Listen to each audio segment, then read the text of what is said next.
So that's why I think getting a letter done. I know, right? Oh, no.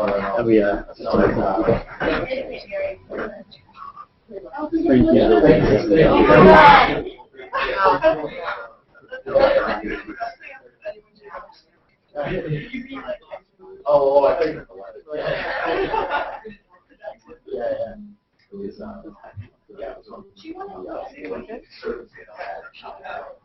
yeah, I guess it's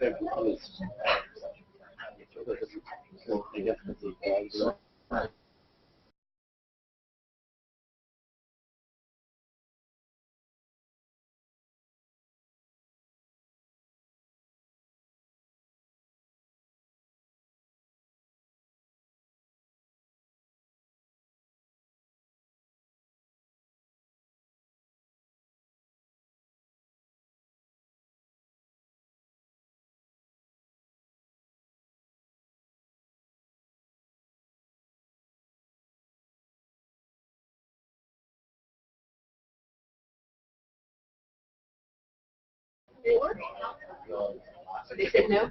Hey, there was like, Nico mentioned the other night that he was like, I haven't heard from that. Yeah, I will try. It would be great. I would like to know. The class, well, class.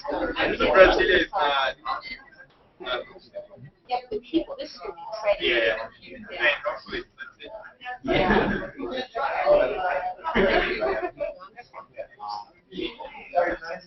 Oh, not a problem. Yeah. No. I was, it was quiet. I don't want to raise anything just in case there's like, but no.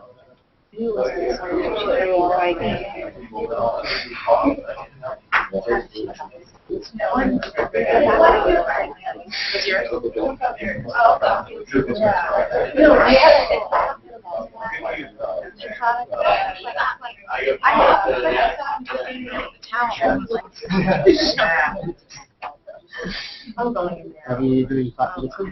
Yeah. Oh, there we go. Yeah, I'll talk about that. Yay, all right, great.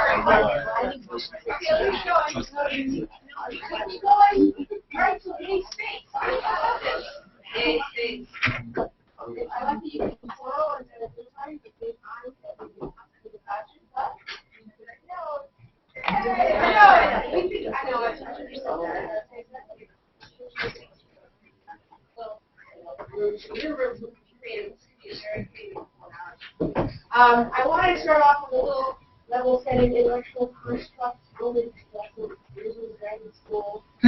So the goal here of this entire effort is to take this up. So go ahead, Dan, next slide. Moments.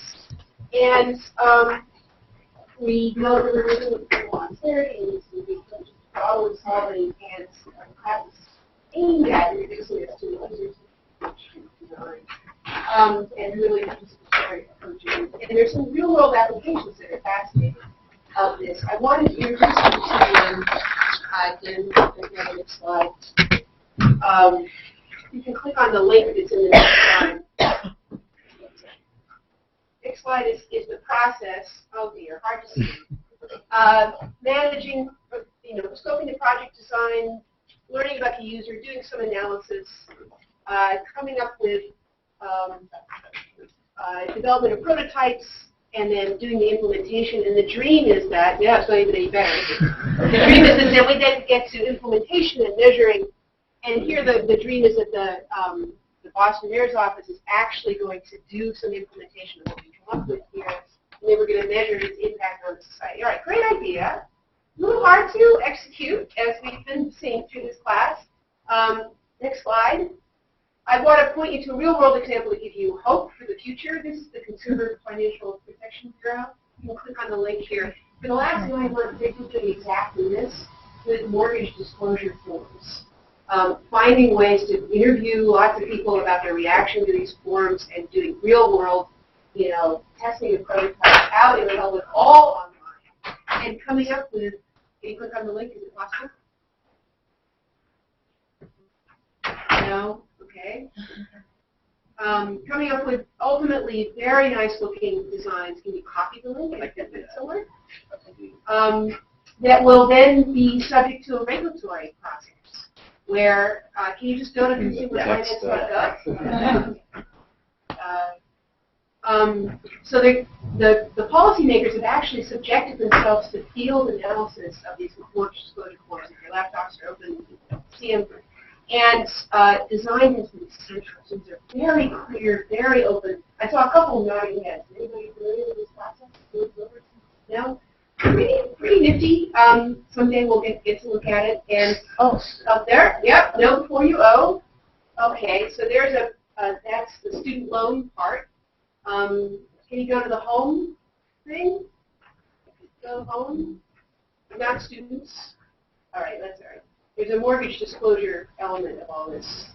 I have to go right. So anyway, beautiful looking site, and they're now going towards creating new mortgage disclosure forms after 9 months of guidance. Probably it's under. I don't want to spend more, waste more time on this, but mortgage disclosure is what we're looking for. Can you find that? Participate. Get to participate up here. Yeah, know before you owe. That's it. At the top, know before you owe. That's it. Yeah, naming costs and risks here. Can you click on that? Mortgages. Can you click on mortgages? There you go. All right. So they are saying, here's the problem. We've got these 2 forms. They're terrible. They've been sending out the images of the forms and then actually going in and do prototypes. They've now boiled down content of the 9 months in like 3 pages, and it looks great. And they're going to do the rulemaking process and adopt it. So here's a whole federal agency doing exactly what you're doing, with, let's say, more success than we've had with the neighborhood of Headley, because they've got people they can go and talk to constantly. So this is the experiment we're going through in this class, and it's part of a larger ongoing global movement. So put back to the PowerPoint, if you can. Next slide. There you go. So open data is part of this. The mortgage disclosure elements are open to the world, and arrive and empowered CTOs and CIOs are the ones who talk to us in our class, who are really charged with making government much more efficient, and like the people here in Boston, working with the ecosystem, the tech ecosystem, making pull back from the private sector into government. The new moves are trickier. Soliciting actual help with policy is hard. Participatory urbanism is hard, and I think that's what our friends in the Boston Office of New Urban Mechanics are trying to do. So next slide. There are lots of questions left here. Is government actually becoming more open and collaborative with all of this participatory stuff and prototyping and design-oriented approaches? Is this actually leading to economic growth? What evidence of impact is? We don't know yet, and this whole field is really very new. But lots of high hopes for it. So that's my mental model for this course, that we're doing one element of this entire innovation sidescape, which is the design, user-centric design part of it, and trying to learn about a neighborhood and build something that will be useful there. Next slide. This class is an experiment we had lots of challenges, and a key challenge we've had is that I keep talking about user-centered experiences. Teaching our government as to what our values are. And I know that Lobbies for the 1%. and our next term, that's no answer to the question, and as it is the people from the Boston Office of New Urban Mechanics, for Chris and Dan and Nigel, have agreed to stand in for the client and their but they also have a stronger message for you today. Your common sense about how you would react as a person to these various applications and things that you do, very close to what the people in Dublin would think of them. That it's not so clear what magic alchemy is going to happen by actually talking to people. That means that I wish we could have done more of that. And in law schools, we have a long tradition of clinical education, work with clients, and that's just part of your education. And that was my dream for this course too.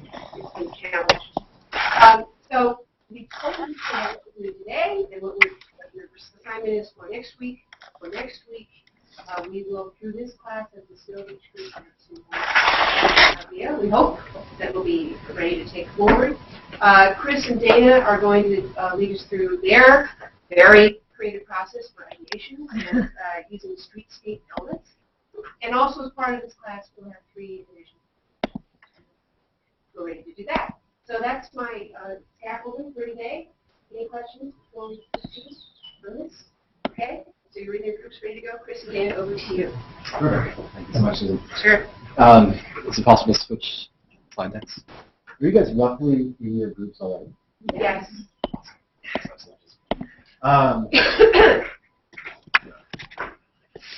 When I've got the right one. Oh, yeah, these are the right ones. That's it. So we wanted to do basically 3 things. One, I just wanted to go back through with Dan and some of the feedback that Jason gave you guys, just to make sure that each of you know about the direction that we want you guys to go. Would that be helpful? Okay. All right. And then we're going to talk a little bit about sort of a workshop exercise, which is much less of not a whole class exercise. It's really about your small groups, you're diving into specific things, having fun with crayons, and sort of getting your hands dirty. And then at the end of that, just essentially each group kind of pitching their most compelling, creative, half-baked crazy idea. But to start with things that are more well thought through, we'll go to Jason's feedback. So this is sort of by groups. I'm sorry to maybe that's relevant to the other 4 groups when I'm talking, but which group is outreach? Which is the outreach group? Group 5. All right. All right. So the 2 directions that Jason felt were sort of most compelling was the sort of the community organizing app. And there, I think the effort is one of working with community organizers, and we can connect you with those guys. But folks like Alberto to really figure out what are the features and functionalities you'd actually want in the app, how would it flow, where would that data go, what kind of feedback would you want. That's something that's going to be hard for you guys to do in this class, but we'll connect you with all sorts of outreach workers to be able to walk you through that kind of stuff. The second is the one-stop shop portal. This actually came up at a community meeting in Bonn, Geneva. There's lots of folks. Every organization is looking for that one-stop shop, that grand repository for neighborhood information. I'm pretty sure you guys raised all the right questions of how do you actually keep that content fresh and accurate? How do you actually make community groups feel like their voice is represented on a one-stop shop platform? So I think as part of today's effort to really think through those challenges, what would get you guys, if you guys were leading community groups, to be willing to participate in a one-stop shop platform? What would be the kind of content that you would actually host there that would be relevant? And then what would actually get anybody to go? Jason's most biggest interest, though, was essentially what the goal is for today. So because you guys are trying to reach folks who are currently disconnected, but not necessarily folks who the youth outreach workers are connected with, and they're not necessarily folks who have ever visited a one-stop shop website. So what would be things you could put into the streetscape bus? What could you put on a bus shelter, on a trash can, on a billboard, in a store, wherever it might be, that actually could get somebody who is currently disconnected from the BSNI to actually want to connect with your organization? What are the questions you'd ask? What's the information you present? How would you do it in a way that would be really compelling? And this is where Susan's earlier point, I think, around common sense is really valuable. And just think of your walk in the class today. Think how many streetscape objects you actually passed, how many signs you passed, and how many you actually stopped and looked at. What would it actually take for you guys to put anything on the street in Dudley that could actually change the way in which people would stop somebody for a moment, grab their attention, and encourage them to connect with BSNI? Does that make sense?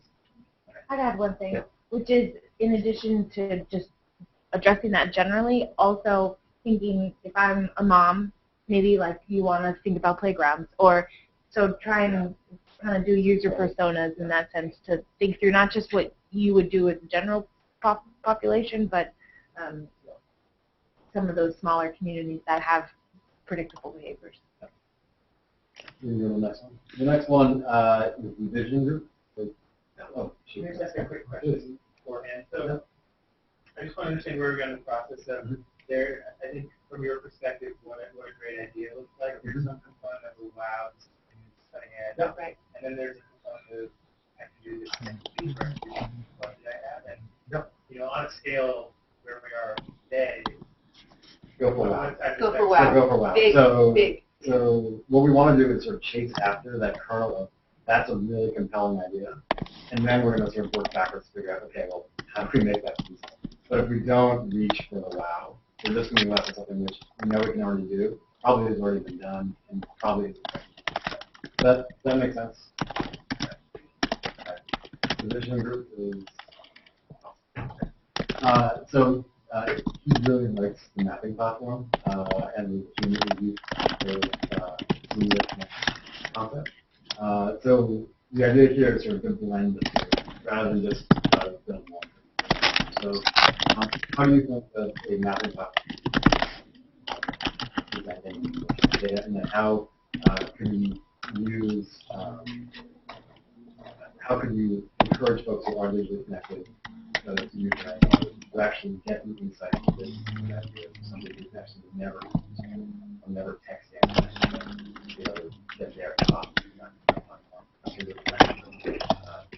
And having you go, and then I think today it's the same sort of notion. You know, for all of you guys have lived in tons and tons of communities. How many times do you actually participate in a community engagement effort? What would actually make you say to anybody, what I really want in this neighborhood is this type of management? What I really want on that lot is this. What I really think are these schools should be able to have this development. Again, you think of sort of your own personal experience. So you think about what you might be able to do to get anyone to contribute to this. Does that make sense?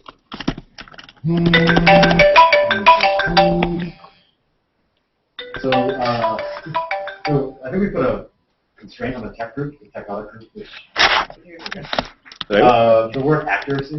I'm sorry if this is a bit of a stumbling block because it is important to it's important that we have something which is accurate, which is comprehensive, but to